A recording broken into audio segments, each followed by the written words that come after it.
Assalamualaikum warahmatullahi wabarakatuh. Perkenalkan, kita dari kelompok podcast ekonomi yang beranggotakan saya Ocit, Saya Mufiadillah, saya Del, dan saya Muhammad Syakir. Pada kali ini kami akan membuat podcast yang bertemakan tentang kenaikan PPN, ukur dampak dan keadilan dalam ekonomi. Apaan sih PPN itu? Nah, kamu ke Indomaret, kamu lihat di struktur itu ada tulisan 12%. Tahun sebelumnya itu 11%, sekarang naik 12%. Padahal menurut pemerintah PPN-nya itu cuma berpengaruh ke barang mewah. Tapi entah kenapa masuk juga ke produk konvensional, masuknya 12% juga PPN. Kok bisa 12% ya PPN-nya? Tinggi sekali ya. Padahal di luar sana itu PPN itu sangat rendah. Dan sesuai dengan masyarakatnya kan pendapatannya tinggi. Sedangkan di Indonesia itu kan pendapatannya sangat rendah. UMR kita itu hanya 6 juta. Itu sangat rendah, PPN-nya besar sekali. Menurut sampean itu gimana, Pak? Sebenarnya banyak opsi selain PPN. Tapi kita ini spesifik. Kenapa dinaikin PPN? Makanya di podcast itu kita bakal bahas kenapa PPN. Oh, tapi kok banyak masyarakat ya nggak terima gitu loh kalau PPN naik 12%. Kan 11% aja udah keberatan kita. Iya, Apalagi 12%. itu. Kita beli beras. Kan beras awalnya harganya 30.000 lah sekilo. Jadi kan naik. Nah, ini Jadi kan kebutuhan kita juga naik. Terus menurut Mas Darren dan Mas Ocit ini bagaimana ini PPN ini? Menurut saya itu beberapa barang-barang yang seperti pajak domestik tinggi atau barang-barang yang bernilai kayak produk luar negeri, seorang gas gitu, itu harganya bisa naik karena pajaknya juga naik. Nah, terus juga seperti jasa juga beberapa yang terafiliasi dari luar negeri itu juga kemungkinan bisa naik karena terafiliasi dengan pajaknya itu. Dan juga beberapa produk makanan seperti produk bahan baku atau produk olahan atau produk barang jadi itu bisa terdampak naik juga kalau itu termasuk dalam kategori barang mewah. Jadi seperti itu. Oh, jadi bisa memberatkan masyarakat ya kalau PPN naik ya. Jadi bagaimana sih solusi pemerintah untuk apa ya biar kalau misalnya PPN-nya naik, terus kan ada banyak dampak-dampaknya bisa membuat masyarakat makin kesusahan untuk membeli barang, terus kayak apa itu kan. Jadi yang berkebutuhan pas-pasan itu jadi lebih sulit. Bahkan banyak UMKM itu harus menghentikan karena kesulitan mendapatkan pemasukan. itu ya. Jadi kalau misalnya PPN-nya naik, jadi banyak yang gulung tikar ya, Mas Hans. Kayak itu. Terus selanjutnya Oke, dari perspektif Islam, kebijakan ekonomi harus memperhatikan kesejahteraan semua pihak. Dalam Quran surat Al-Baqarah ayat 286, Allah berfirman, Allah tidak membebani seseorang melainkan sesuai dengan kesanggupannya. Artinya kebijakan pajak seharusnya nggak memberatkan rakyat kecil secara berlebihan. jadi dalam surat Al-Baqarah sudah jelas ya bahwa Allah itu telah berfirman. Jadi kita itu tidak boleh memberatkan masyarakat yang sudah tidak mampu lah. Jadi kita misalnya kita tidak mampu membeli ini, terus kan kita mampunya kan misalnya kalau punya uang terus kita beli, terus kan misalnya harganya yang 15.000, 10.000 itu kan, terus kan PPN naik, jadi kan harganya juga ikut naik, misalnya 15.000 jadi 20.000 itu kan, terus jadi itu kayak lebih kesusahan untuk menghadapinya. Jadi semoga ya itulah pemerintah punya solusi terbaik. Selanjutnya Setuju sih.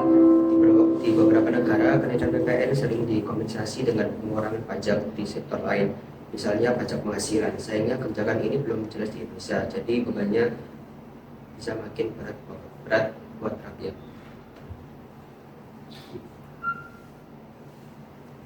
Oke, kita ke selanjutnya, yaitu solusi agar kebijakan lebih berimbang.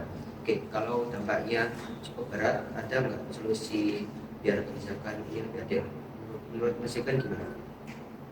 Kalau MKM ya, itu pemerintah seharusnya bisa ngasih pengecualian buat PPN. Jadi untuk kalangan rakyat tertentu, mereka itu nggak kena PPN. Karena yang jadi pasal sekarang itu kena semua. Itu bisa itu pemerintah ngasih pengecualian PPN supaya UMKM ini nggak ada dampak. Itu dari saya. Kalau dari Mas Deren, bagaimana solusinya buat pemerintahan? Jadi untuk beberapa restoran franchise atau makanan cepat saji seperti yang kita ketahui dengan mie yang sekarang yang lagi viral itu, kita nggak usah sebut merek. Jadi itu juga termasuk dari salah satu yang mungkin bisa jadi kena PPN 12%.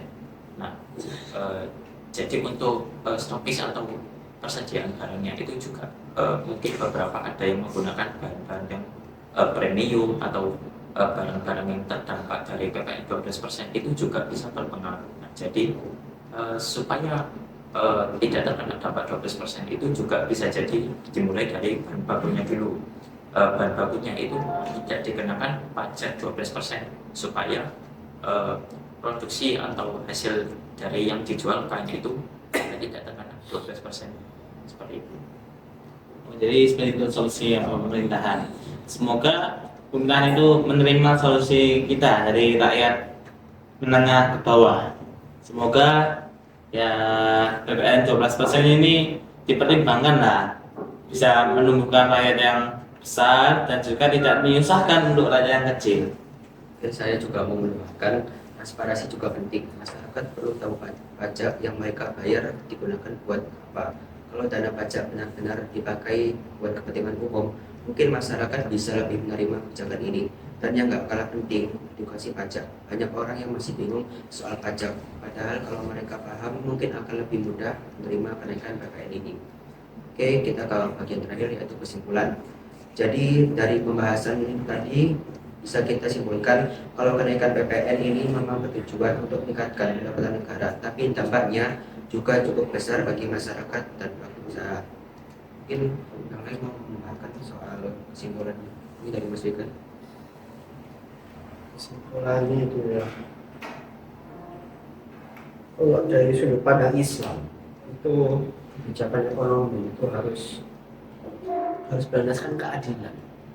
Itu dijelaskan di Quran surah Al-Baqarah ayat 267. Kita harus mengelola harta dengan baik dan memastikan kebijakan ekonomi membawa manfaat bagi semua orang. Saya. Jadi untuk pajak 12% ini ya mungkin bisa jadi ini ya, sekarang masih acuh ya, soalnya pemerintah juga masih memilah atau memilih barang-barang yang akan dinaikkan pajaknya menjadi 12%. Jadi untuk barang-barang yang sekiranya itu masih banyak digunakan oleh masyarakat itu dikurangi saja lah pajaknya, jangan sampai kena pajak 12% supaya tidak memberatkan masyarakat, terutama masyarakat yang kelas menengah ke bawah untuk membeli barang itu untuk kebutuhan sehari-hari gitu. Kalau dari saya sih ya semoga pemerintahan mempertimbangkan lah PPN 12%. Bisa PPN 12% dinaikkan, tapi hanya barang mewah seperti kayak biasanya mahal, jam mahal. Terus orang-orang menengah ke atas itu harus dipajaki 12% itu tidak apa-apa. Nah, tapi kalau menengah ke bawah harus dipertimbangkan. Misalnya memberikan diskon atau enggak, tetap PPN 11% agar biar masyarakat menengah ke bawah itu tidak tambah kesusahan, sesuai dengan surat yang disampaikan oleh Mas Fikan dan Mas Oce tadi. Oke teman-teman, itu tadi diskusi podcast kita tentang kenaikan PPN. Semoga bermanfaat dan jangan lupa untuk share podcast ini dan kasih pendapat kalian di kolom komentar. Sampai jumpa di episode berikutnya. Kami undur diri. Cukup sekian dan terima kasih. Wassalamualaikum warahmatullahi wabarakatuh.